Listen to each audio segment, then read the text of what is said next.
Hello, friends. Welcome to today's episode of Booked. I'm your host, Saffron Asteria, and I'm joined today by Andromeda Ruins. How are you doing today? I'm doing well. How are you? I'm good. I'm good. I've been looking forward to this because I read Incorrect Eyes, Ooh, and it was fab. that's I fun. really liked it. So I'm looking I'm forward to glad you did. I'm looking forward to talking about it today.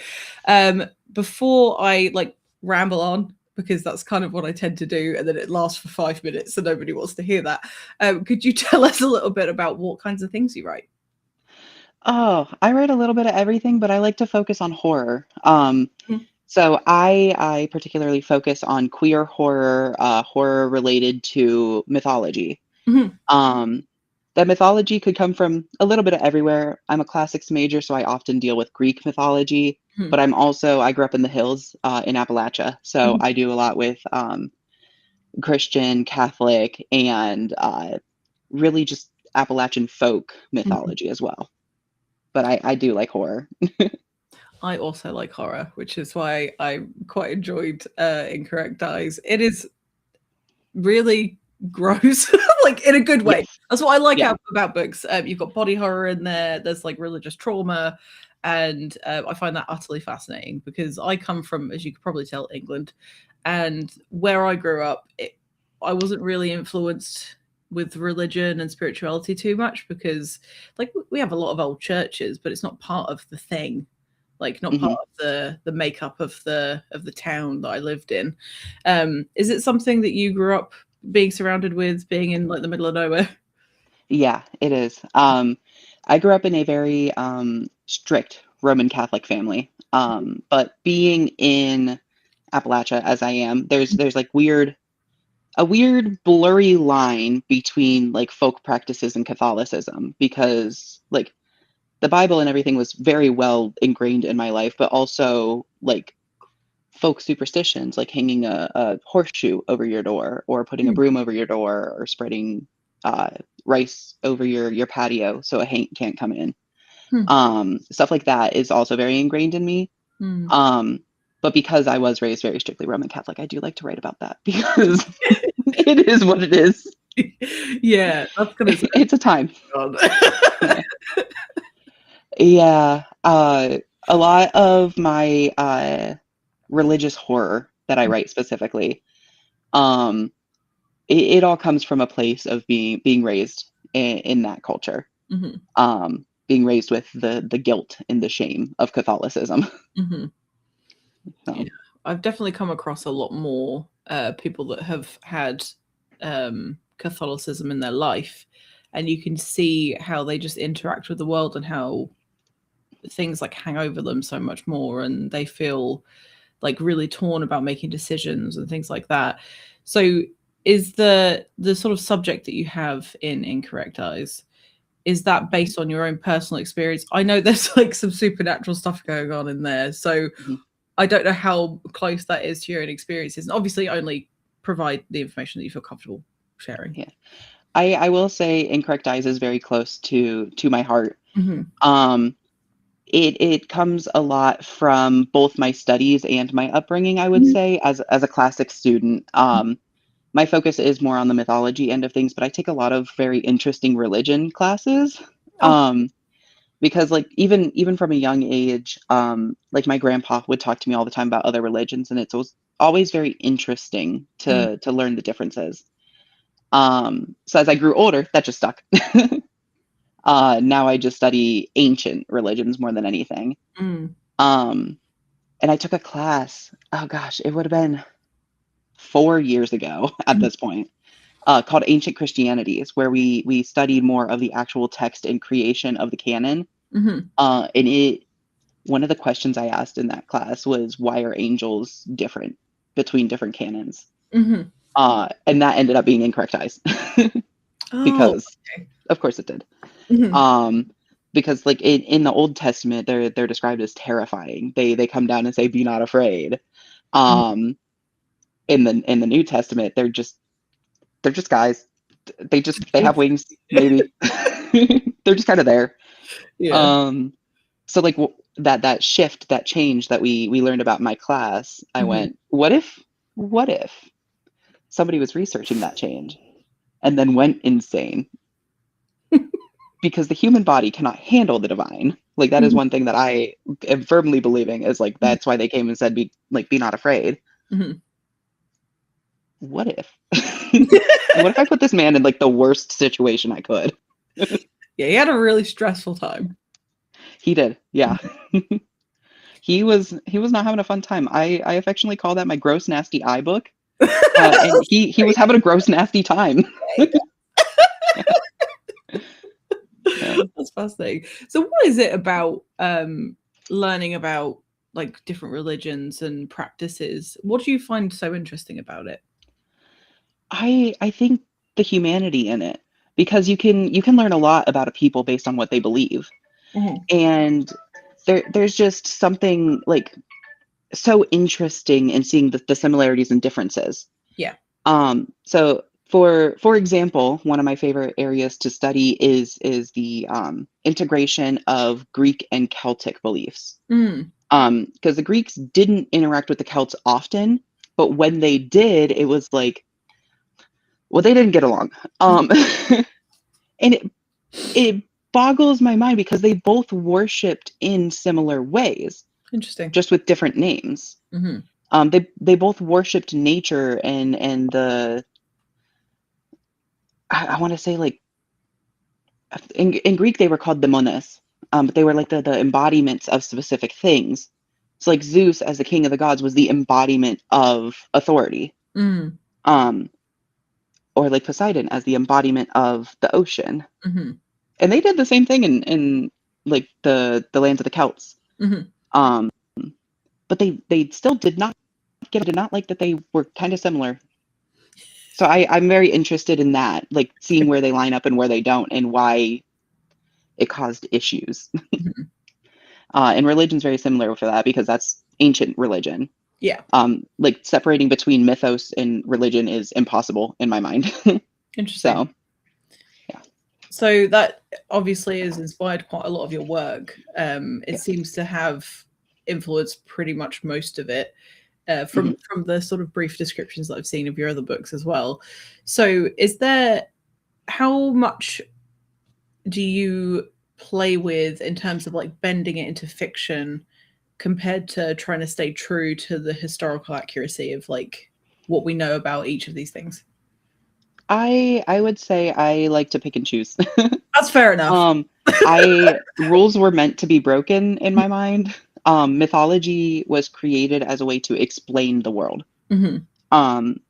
So I like to pick and choose with that, and then apply it again. For example, Dios is a really great example of that. My debut novel, the first book in the Call Me Icarus series.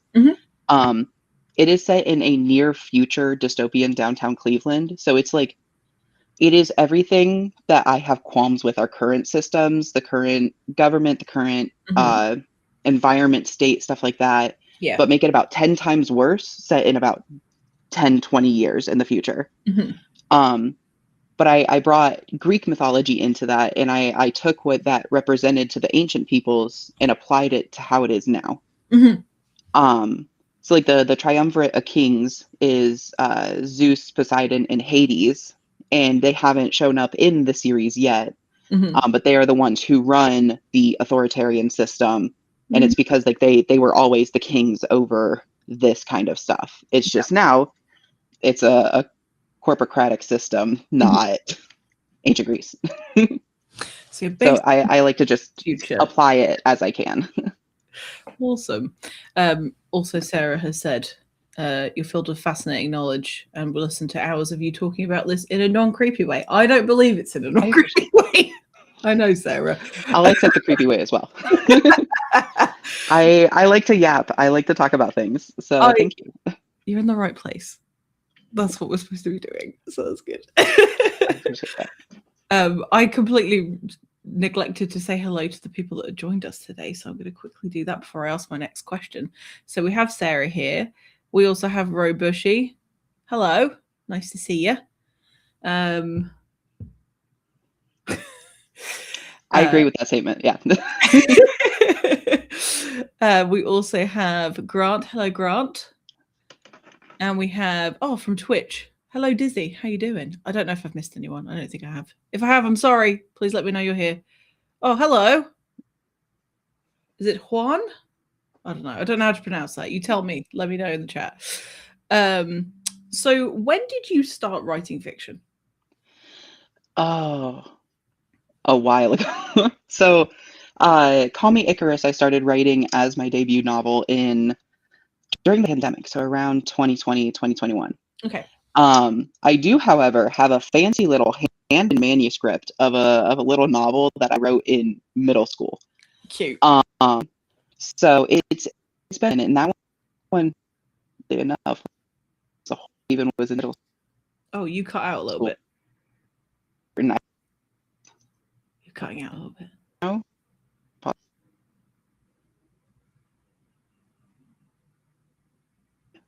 so being in now, You're still it get the cutting out.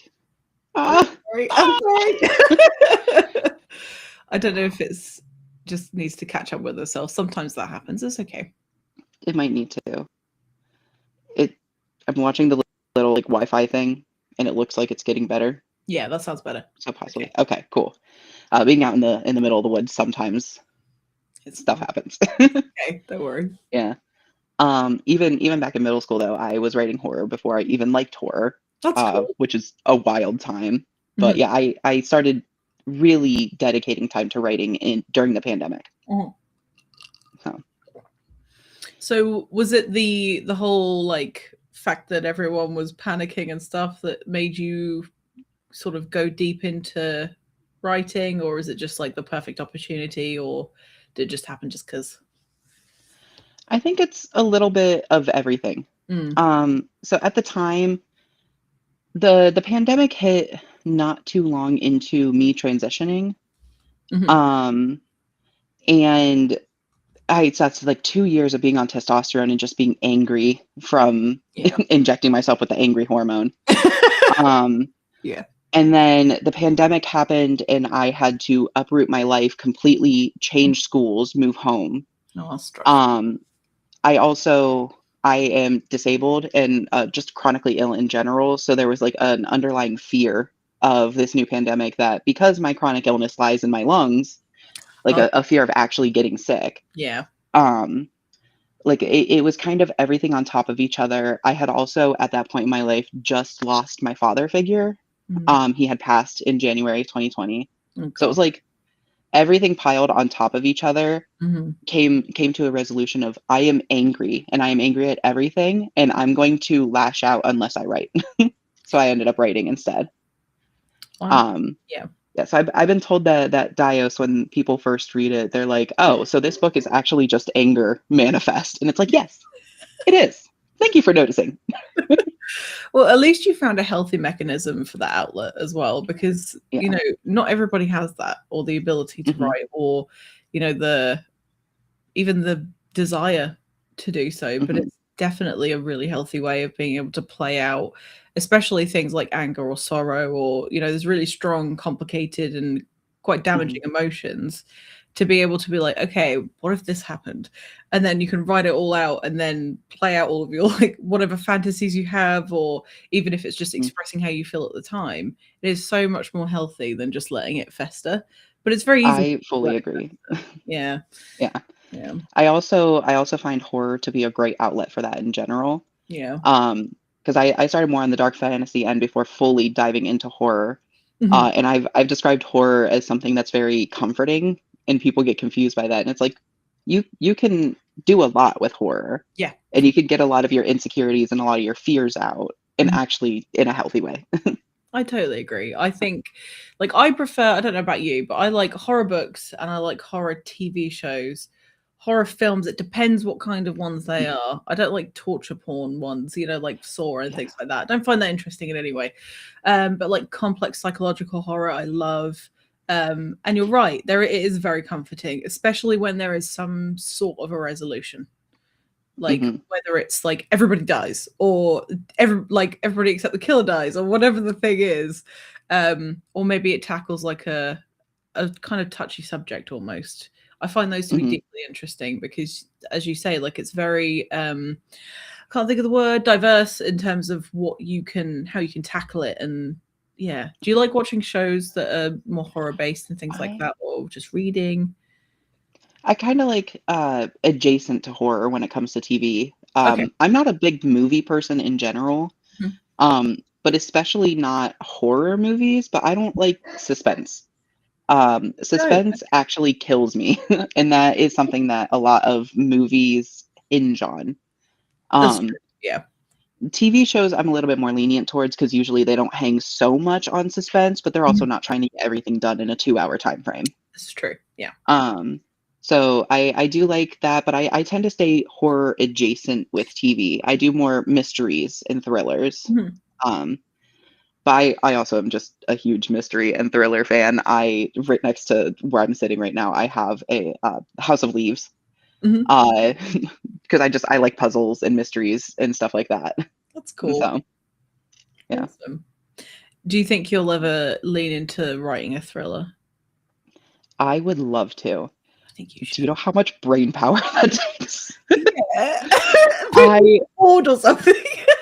Yeah. I so one thing that I would love to do, and I've kind of actually started planning it, is write a murder mystery. Um, but I also am like super, super influenced by Clue. Clue is my favorite game, has been my entire life.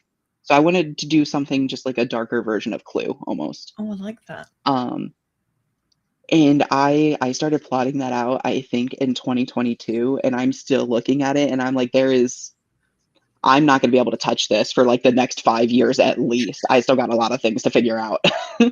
Yeah, and for a good mystery, we've been blessed with like a lot of really really good mysteries recently in the last few Mhm, years, and you kind of have to. I don't know if you feel the same way, but I feel that when you bring something to the table, it has to give something new, something mhm, interesting and engaging. So if you already have these like fantastic things going on, I personally like question whether or not it's like good enough or mhm. complex enough or interesting enough. Do you know what I mean? Yeah, yeah, I do understand what you mean. I it's so funny you mentioned bringing something original and new because that is very much a topic in classics. Because how do you bring something original and new to a field that is thousands of years old? Mm, So, interesting. um, but I also feel that way because it's like I want to bring something that like people aren't just going to look at and be like, oh, it's a copy of this. Mm, Um, yeah. I because I love Clue, but I don't want to rewrite Clue. Yeah, that's It's fair. already we've already had peak Clue with the movie. I was Like gonna we say don't need another one. that's a yes then. Coincidentally, yes, I have seen the movie. The movie is great. I love it. But we I don't need another one because it's already been done. yeah. Um, but at the same time, like because of classics, like the recycling of stuff is very prevalent. Mm, So being able to know that you're like looking at something, you've done it to the best of your abilities, and sure, there might be something already like it out mhm, there, but you've done it to the best of your abilities with your knowledge, mhm, and that's kind of more what I'm aiming for. for sure. The issue with that is also just at the same time, like I work a full-time job. I'm Mhm. currently in a master's program. I am an author. I don't have time to Yeah. figure out that twist ending. They're just like, we need to figure out how all these threads tie, and I'm like, wow, yeah, I'm sure good luck. Yeah. you've already got so much going on. So you're Yeah, it's just not right now. that's fair. That's fair. I did like full-time taxi driving. And I also did like a bachelor's and that was enough. So doing Yeah, what you do plus a master's, nah, you're all right. That could wait. yeah. The mystery I can can wait a little remain bit. unsolved for as long as you Mhm, need. That's totally fine. exactly. So Yeah. I've heard a lot of people, and I don't know how I feel about this. I've heard a lot of people say that you can't ever write anything truly original. Do you think that's accurate? I would again go back to how do we define originality here? Yeah. Because humanity has spanned for so terribly long, and within that time, we don't have everything that's ever been written. Hmm. So it comes down to like, have we written something original or was it a text that was originally lost? Hmm. We simply just don't know. But even then, every single person has their own view on things. Like I Mhm. have my life experiences, you have your life experiences. Mhm. We have not experienced the same thing. If we were to write the same book right now, they would Mhm. be vastly different books, For sure. even if Mhm. given the same premise.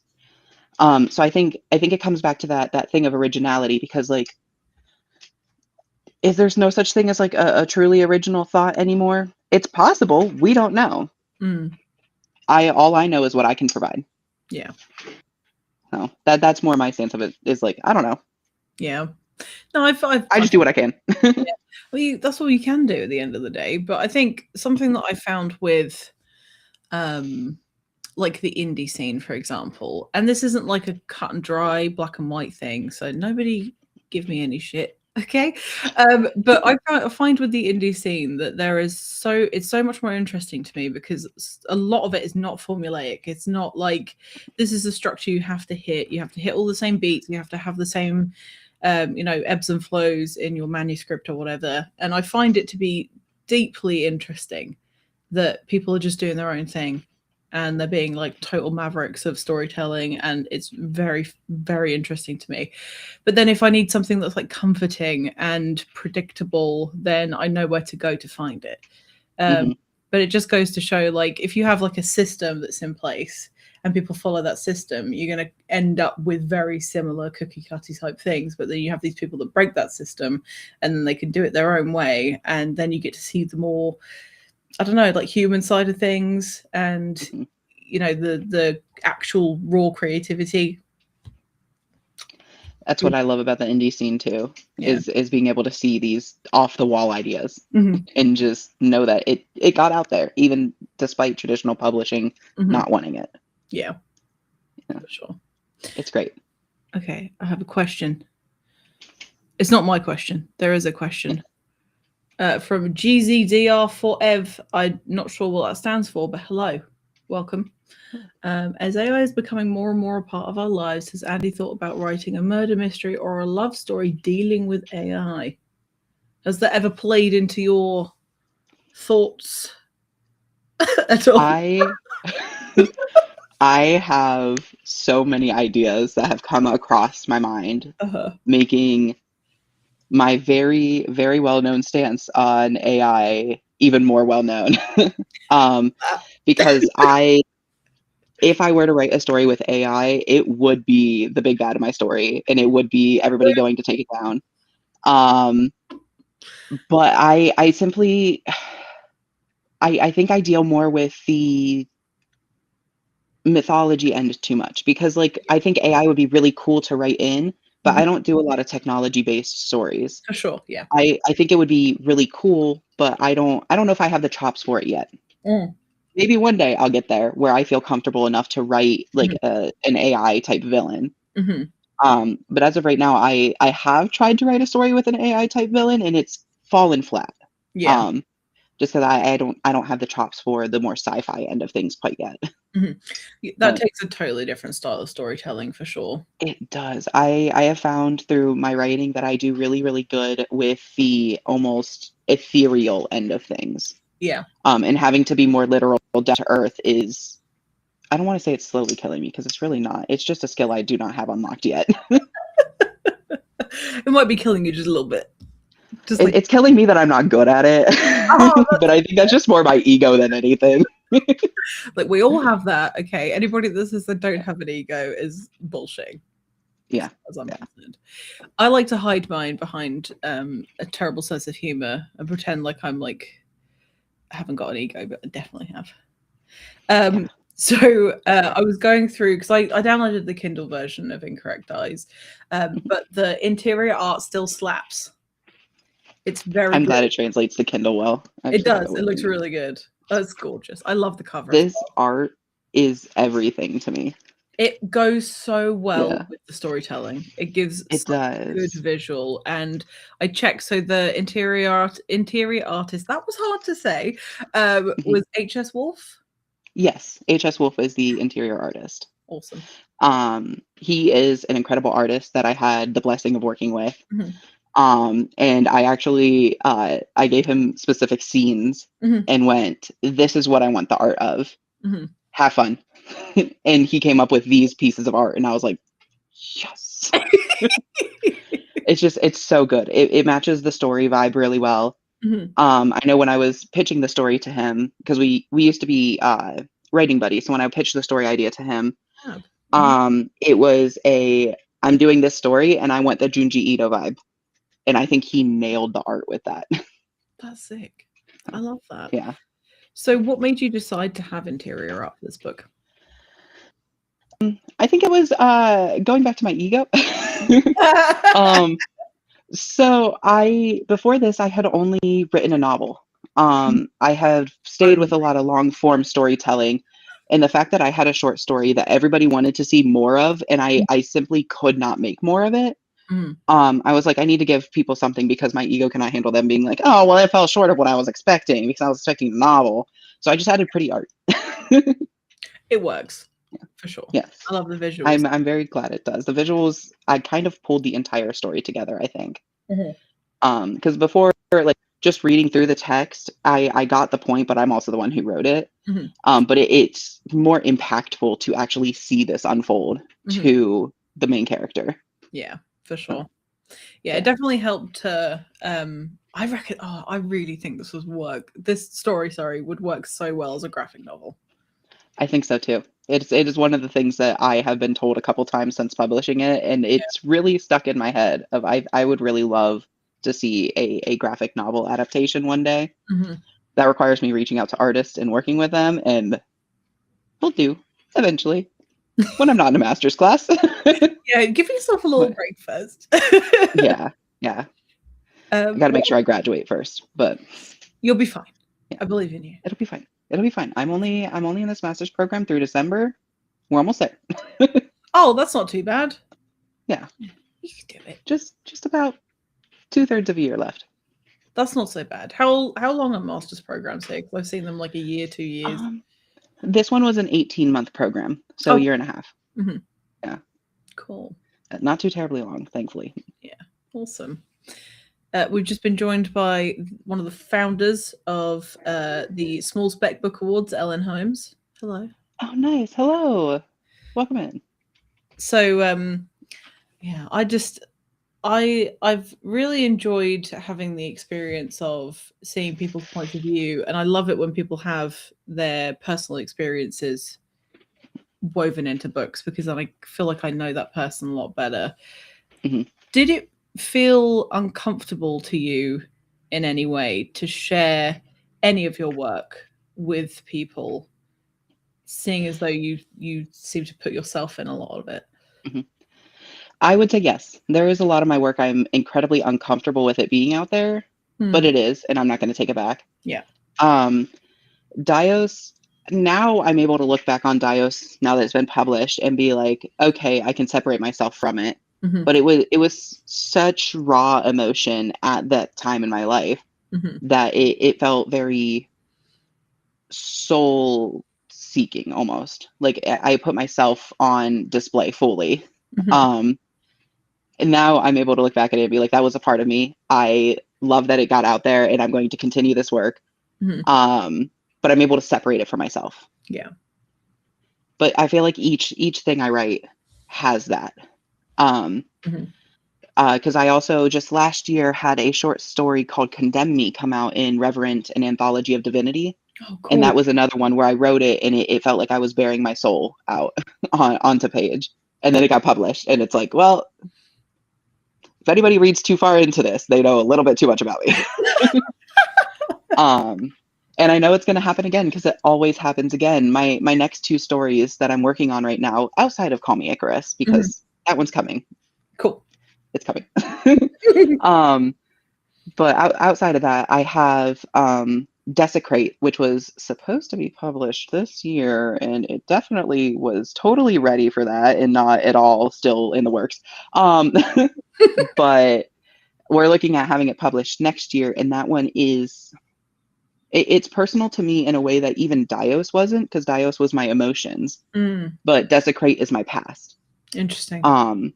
So knowing that that's also kind of why I got pushed off a little bit, because knowing that like my history, my upbringing is going to be on page forever. Yeah. Is hard. Yeah. But I also know that it is a story that needs to be told. Mhm. I've had a couple people read through some passages of it and they're like, this is amazing. I need this in my hands now. And it's like, okay, you have to give me a little bit more time to be okay with sharing my upbringing. Yeah. um, That's going to be difficult, I imagine. yeah, so it does get hard. Mhm. But I have a tendency to push through anyways because I know that it is core to my being. But the Mhm. person who's going to pick up my book from a book fair or Mhm. from the library doesn't know. Mhm. And I think that's what makes me secure in knowing and publishing it. Yeah, for sure. And I'm sure that any of the experiences or any challenges that you've had, and even the like highlights, somebody out there is going to read that and go, "Oh, okay, that makes me feel a bit Mhm. better." You know, if this person can Representation get through it, everything. I totally agree with you. Yeah. Yeah, for sure. Mhm. That's another reason I want to put Desecrate out there because it's also it's more along the lines of like a dark academia than true horror. Okay. But it's very Appalachia based Mhm. because that was my upbringing. And seeing an Appalachian scholar is everything to me. It is everything I wish I had growing up because you don't see a lot of folks like me in academia. Mhm. Um, you don't see the kids going in from a background of not knowing what basic sentence structure is and Mhm. going into higher education, but it Mhm. happens. Yeah, So being able to like put out a book for that is everything. that's very cool. Yeah. So, who would you say, and this may differ from book to book, but who would you say your books are for? Ah, that is such a good question. So one of the classes I'm doing in my master's right now Mhm. is marketing for publication. Mhm. And we were asked to describe our audience this past week. Mhm. Um, so this is something that is fresh on my mind as well for that. Cool. And it is so hard to boil down who my books are for. Interesting. I think the way I had described it for classes, I started like from the broad and went down. Mm. Um, so broadly, I write for young adults. Mhm. I write for specifically more left-leaning young adults. I write for more progressive folk. Yeah. Um, Within that, I write for queer folk. Mhm. I write for neurodivergent folk. I write for people who are in punk subcultures. Mhm. Um, and at its core, like if I were to be very niche, I like to write stories for autistic kids to see themselves. Oh, that's Um, and I think that is like the most niche I could get with that. that's very cool. All of my books involve autistic characters, Mhm. whether it's stated on page or not, Yeah. mostly because I'm autistic and I can't write a non-autistic character. That's not how my brain works. So, Oh, that's so nice.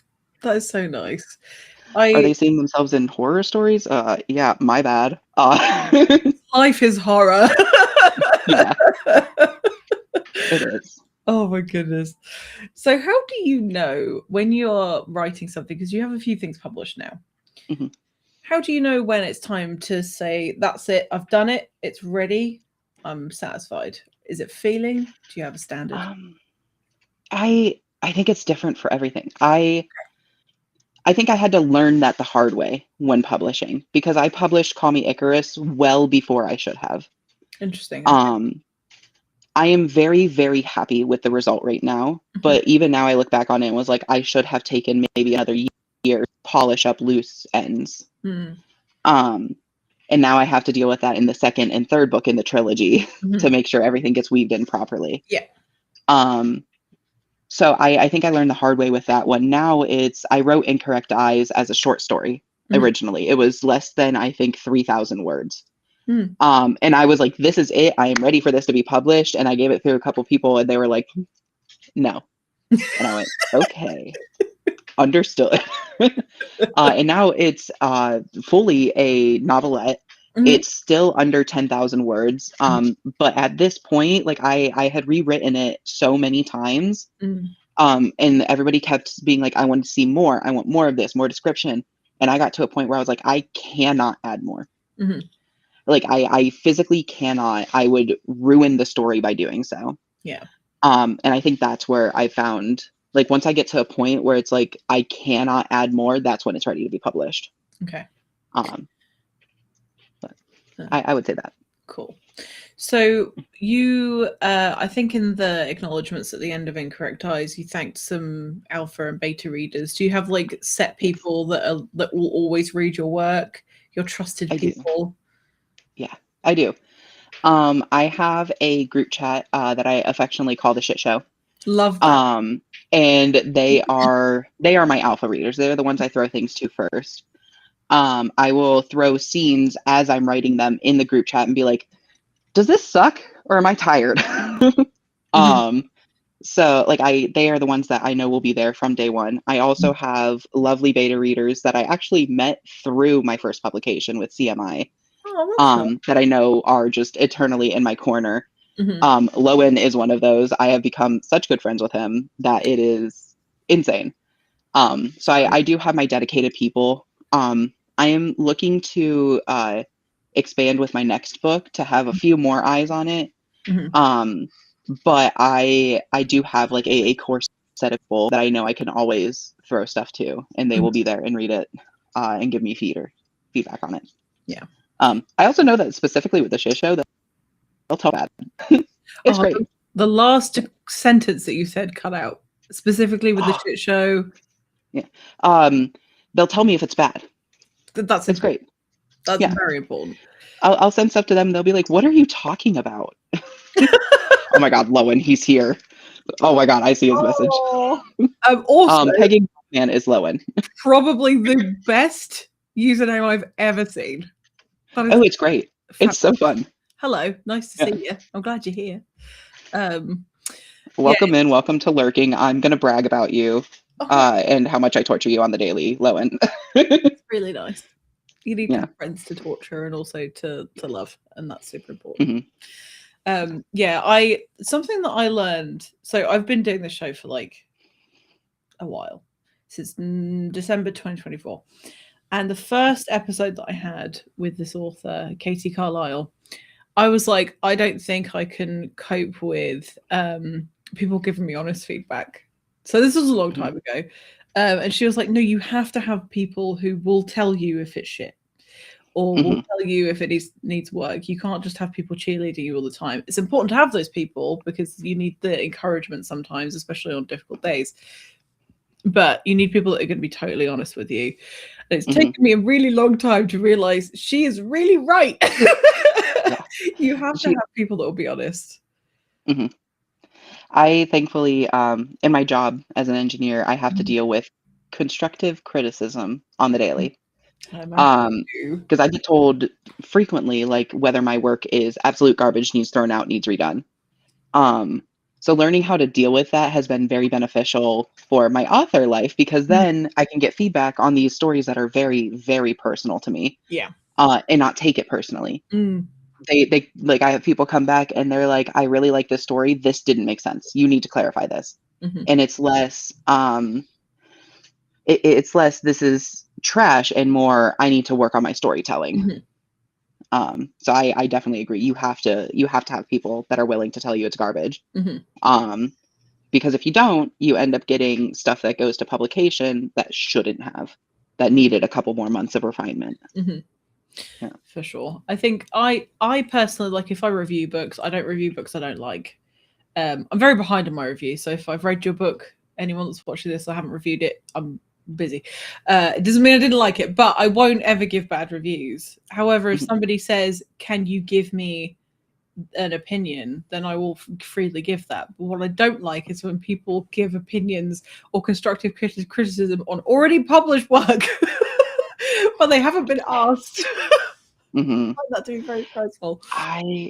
There's definitely a line for me where I start to get defensive, because it's like, this is already published. You cannot change how it is already. And also, what are you talking about? Like, oh my God, it was a comment on Desecrate that I'm working on that I got from a classmate. And he was like, I just don't understand how this is realistic. Catholicism is the most accepting branch of Christianity. And I was like, on planet Earth? I'm going to block you. You're just never going to see me again. Bye. On this planet, it's just not worth it. Yeah. They can't be. So was it satire? It wasn't. He was being so genuine. Oh, okay. Yeah. And I Hey, peace. Like once it gets to that point, like there is a line where it's like I will take criticism and I will implement it the best I can. Yeah. I'm not dealing with that actually. That's too much for me. If you don't like the way I portray Catholicism, sucks. My book's not for you. Yes, exactly. There are so many instances where I see people give a shit about certain books, and I think it just wasn't for you. You didn't have to read it. Didn't have to continue reading it if you didn't like it. Like, do that. Not every book is for every person. Yeah. I deal with it frequently with like fairs and book fests that I go to. Oh yeah. As a horror author, especially, I'm very upfront about what's in my books. And I've had people be like, "Oh my God, Incorrect Eyes, that looks so cool. Tell me more about it." Like, I love religious trauma stuff. And then I'm like, okay, but how are you with eye horror? Like, are you okay with eyes being described the same way a gusher would be described? And they're like, no. And I'm like, my book is not for you. Please keep walking. That's gross. It's so accurate. Yeah. Dear. I'm very upfront. Like, if my book's not for you, my book's not for you. I'm not here to make a buku box. I'm here to write and tell stories. I don't want to traumatize somebody. No, I do. Unless it's Lowen. Yeah, unless it's Lowen. Yeah. Oh, that's nice. So before we start winding down with the episode, I told you before we started, I always ask the same 2 questions at the end of every show. So if you do have any questions for Andy, now is the time to ask them, because I'm going to be winding down in a second. So that's okay. My dog's making noise too. He's dreaming right now, and it's so funny because I'm just looking over and he's having a time. He's stressed. What a stressed animal. Yeah. Yes.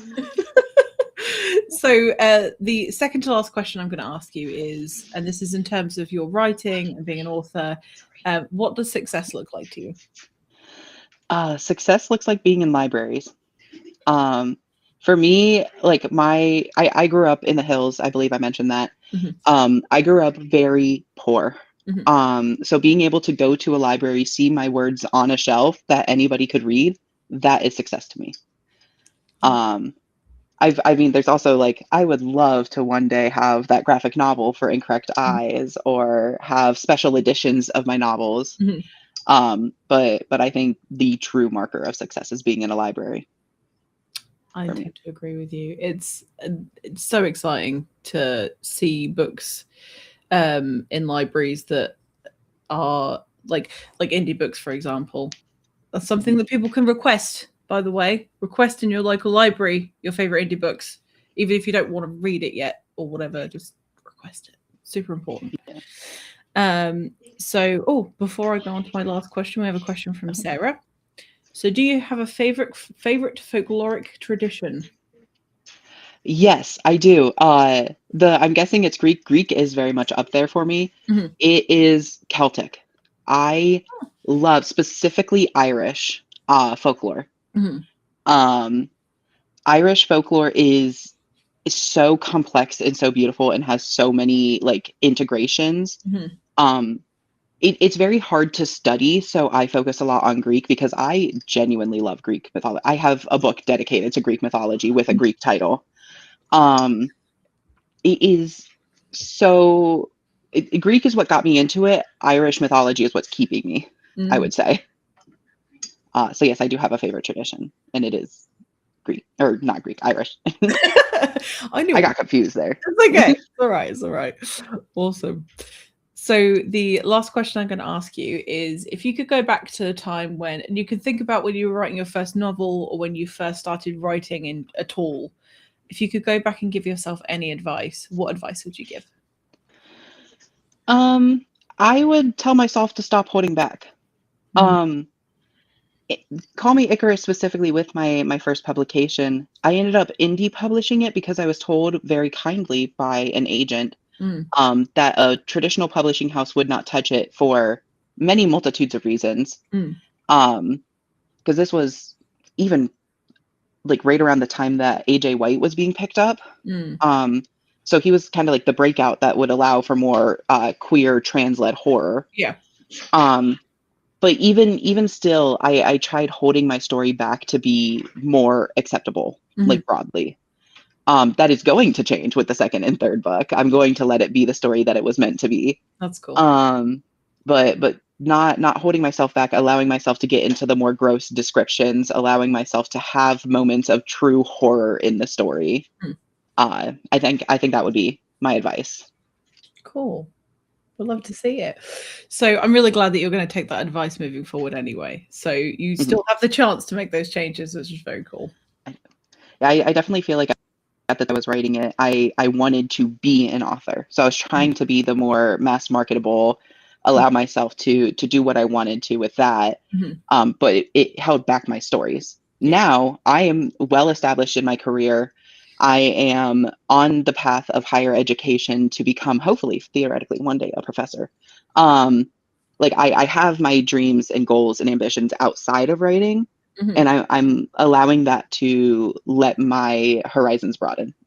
I want to write what I want to write, whether it is mass marketable or not. That's very cool. Well, I'm so pleased to hear that. That's very, very cool. So I just want to say thank you so much for being on the show today. It's been so lovely to get to know you and learn more about your work. If anybody would like to... Thank you for having me on here. My pleasure. Truly, truly my pleasure. If anybody would like to read any of Andy's books, we have the link to his website. I forgot what link it was to his website there. And there are also links below for like social media and book links and stuff like that. So go and read them, please. Do it. And if you do and you have any fun thoughts, let me know. Even if it's just to come into my DMs to be like, why would you do that to him? I will accept that. Be careful what you wish for. Oh no, actually, because that means people are reading them. So yes, do that. Excellent. And just as a last thought, Sarah would like to say, not a question, but you are so cool. Oh, thank you so much. She's right. Oh, it was such a oh my God. Pleasurable time meeting you guys and getting to talk to everybody. Y'all are awesome. Yeah, this is a really good group. I love this lovely bunch of coconuts. Yeah, I will see you on the other side. Thank you to those who joined us live. Thank you to those who are watching the recording. Go check out Andy's books and stay safe out there. I'll see you later, guys. Goodbye.